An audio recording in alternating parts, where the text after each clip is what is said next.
Vamos falar desse futebol inglês que trouxe 2 resultados assim que ninguém esperava ontem. O Aston Villa tampando 7 em cima do Liverpool, tampando 7 e metendo 4 só no primeiro tempo, né? 4-1 só no primeiro tempo. E do outro lado, o Tottenham atropelando, tampando o Manchester United também e fazendo 4-1 também no primeiro tempo. Fred Caldeira, o que aconteceu aí na Inglaterra ontem, hein? Rapaz, no fim de semana anterior, o Leicester já tinha colocado 5 para cima do Manchester City aqui em Manchester. Isso. Então, não sei se são sinais de uma Premier League que vai ser alucinante ou se é só esse comecinho de temporada que está realmente apresentando para a gente jogos não só com resultados inesperados, mas jogos espetaculares, né?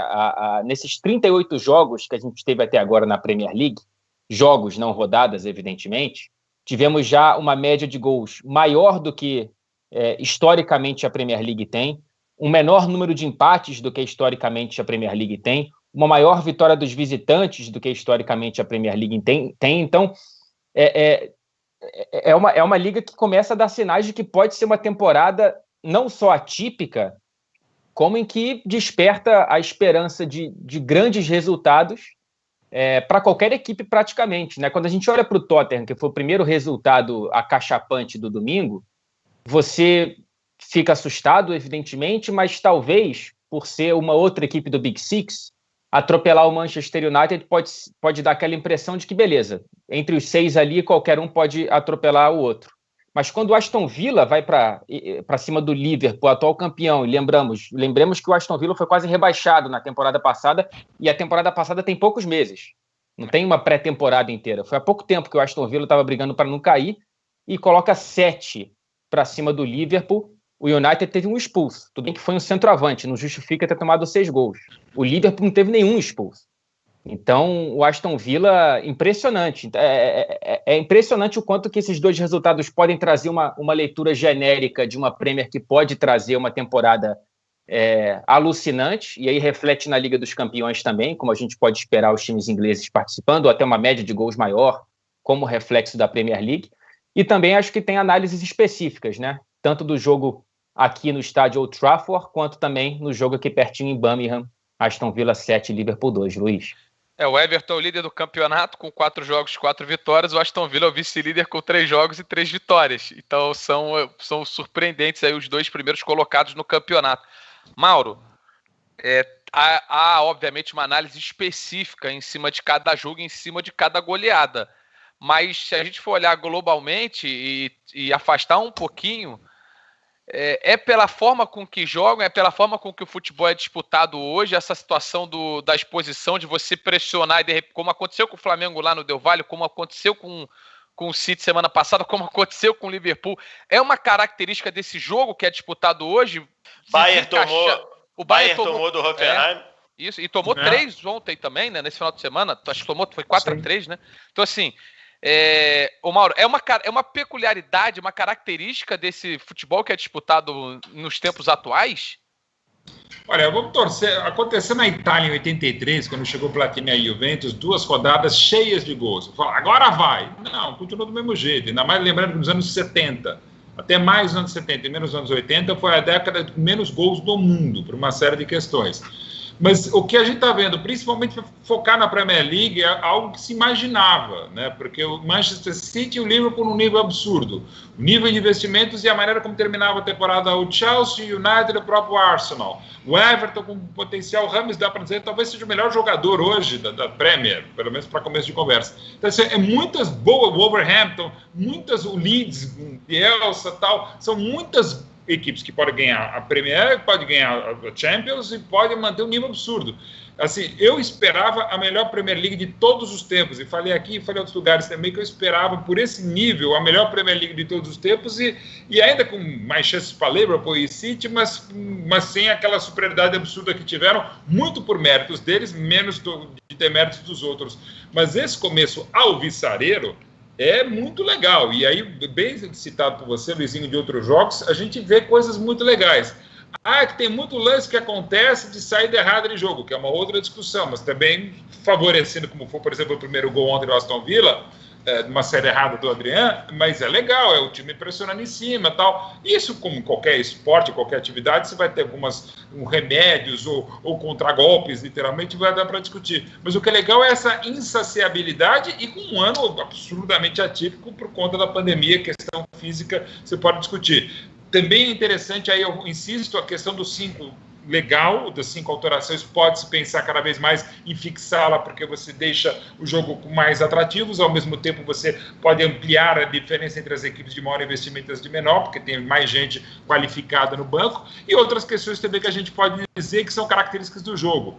No primeiro tempo eram 24% de posse de bola da Aston Villa, ainda com aquilo que eu tinha acabado de falar sobre essa questão discutível da posse de bola. E o jogo acabou com 30% de posse de bola para Aston Villa, que meteu 7-2 no Liverpool. Lembrando que o Leicester, campeão da Europa, campeão da Inglaterra, em 16, só teve um jogo que ele teve mais posse de bola que outra equipe. Também dá para discutir esse conceito de posse de bola. Mas que, indiscutivelmente, mais do que a discussão, vale a pena a gente ver e rever esses jogos, não tem a menor dúvida, Luizinho. Olha, assim, a gente vai dar cada um vai dar uma manchete aqui, vocês 4 vão dar uma manchete que a gente viu. Eu só queria trazer dados, Vitor, que você até colocou lá no grupo, só para ilustrar um pouquinho dessa discussão, e você também comenta e depois já pode emendar na tua manchete, que é o seguinte, é um dado que o Nick Harris colocou lá no Twitter, que eu trago aqui. Depois, semana passada tivemos o Guardiola tomando 5 gols pela primeira vez em 686 jogos, um dado que ele trouxe aí lá do Opta Joe. E o Jürgen Klopp concedeu 4 gols em uma metade de jogo pela primeira vez na carreira em 673 jogos. Informação também do Leandinho DK. E aí, quando a gente olha para a Premier League, 8% dos jogos, historicamente, terminam empatados 0-0. Nessa temporada, não tivemos nenhum. E também na Premier League, a média de 3,5 jogos tendo 5 ou mais gols. 3,5%, exatamente. 3,5% dos jogos tendo 5 ou mais gols. Nessa temporada, 29%. Que coisa de maluco, Vitor Sérgio Rodrigues. Exatamente, porque a gente tem muito jogo, né? Jogos do Everton dando 4 e por aí vai, né? O Liverpool dando goleada e tomando goleada. Agora, esses 2 jogos, eles têm alguns contextos que são importantes ser analisados. O contexto do United, né? O United está aí, eu imagino que o dirigente lá, me falhou o nome dele, o Ed... Qual é o nome dele? Woodward. Deve estar agora igual um maluco, porque a janela fecha aí para o Fred já em algumas horas, né? Falar sobre isso com ele também. Para contratar, o lado esquerdo do United é uma vergonha, né? Enfim, por aí, e ali um corredor para o Aurier. Tem a questão da expulsão, que foi uma aberração, mas se alguém está botando na conta da expulsão a goleada, está errado, porque os elementos que possibilitaram a goleada já estavam lá antes da expulsão. E a expulsão foi de um atacante. Então, do meio para trás, né? Você fala assim, não faz falta. Lógico que faz falta um jogador a mais. Mas do meio para trás, não mudou nada. Estava exatamente do jeito que estava. Então, a expulsão do Marcial é uma aberração, mas ela não explica a goleada. E o lado do Liverpool, você fala assim, a falta que o Alisson faz. E eu nem estou falando, assim, porque o Adrian, ele falha no gol, no primeiro, né, o Fred? Isso, ele sai jogando errado. É uma falha, e aí saiu jogando errado, pode dar uma instabilidade e tudo. Mas tem um outro componente, que é o componente da tática do time. A segurança que os zagueiros têm com o Alisson, inclusive para o Alisson funcionar como zagueiro, em alguns momentos, os jogadores têm que entender que não podem ter com o Adrian. Porque o Adrian não vai fazer esse papel, ele não vai chegar na bola primeiro, ele não vai chegar na bola com segurança e tudo. E vários dos gols aí, pelo menos os 3, 4 gols, estão nessa conta aí. Então é um ponto importante que eu acho que faltou ajuste para evitar a goleada. Eu, na semana passada aqui, critiquei muito o Domi, dizendo que o Domi aceitou tomar a goleada de 5 do Flamengo. Ele aceitou. Se ele tomou 2-0, fecha a casa e fala, vamos evitar tomar mais, depois a gente vê se consegue empatar. E acho que faltou um pouco dos dois lados, né?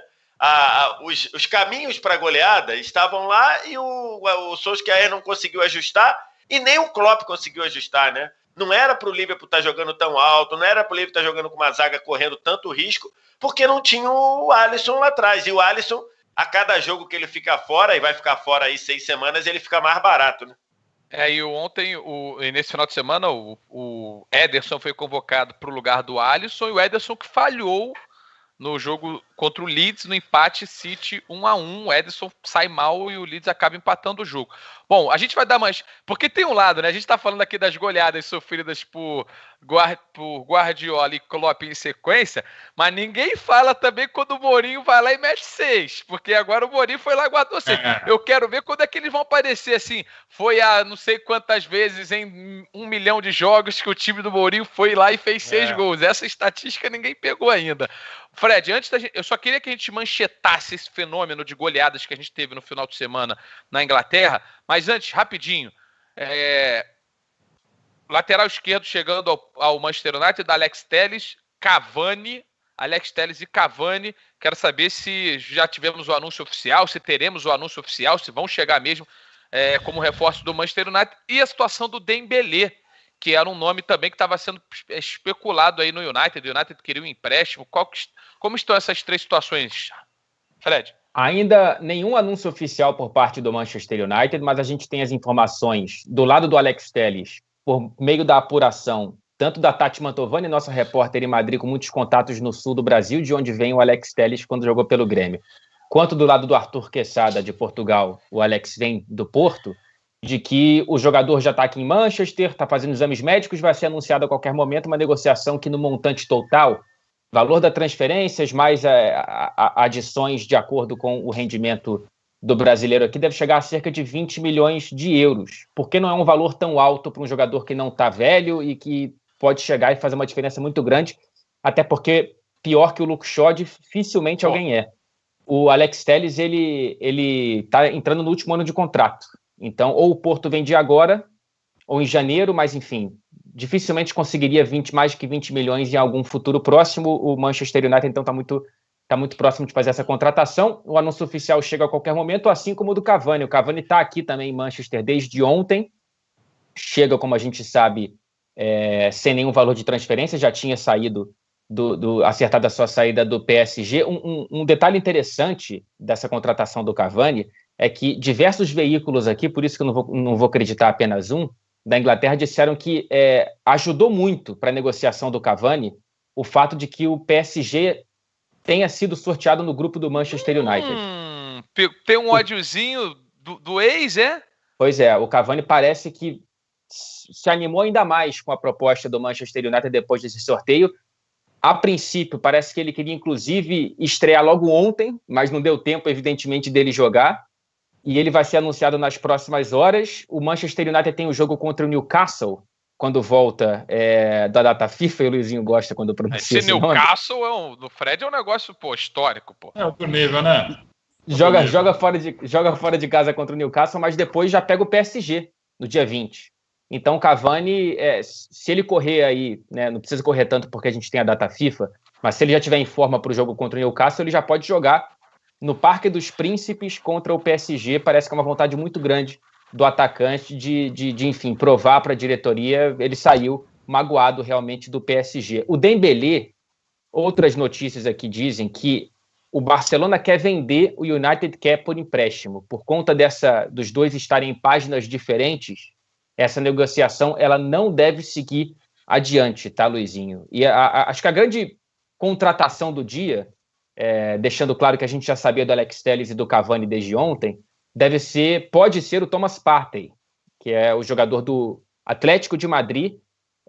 Parece que o Arsenal está disposto a pagar a multa de cerca de 50 milhões de euros no volante da seleção de Gana, que é um jogador que pode vir para, evidentemente, ser um dos principais jogadores desse meio-campo, que precisa de um jogador ali, até porque o Torreira saiu, o Guendouzi saiu para o time do Mikel Arteta, Luiz.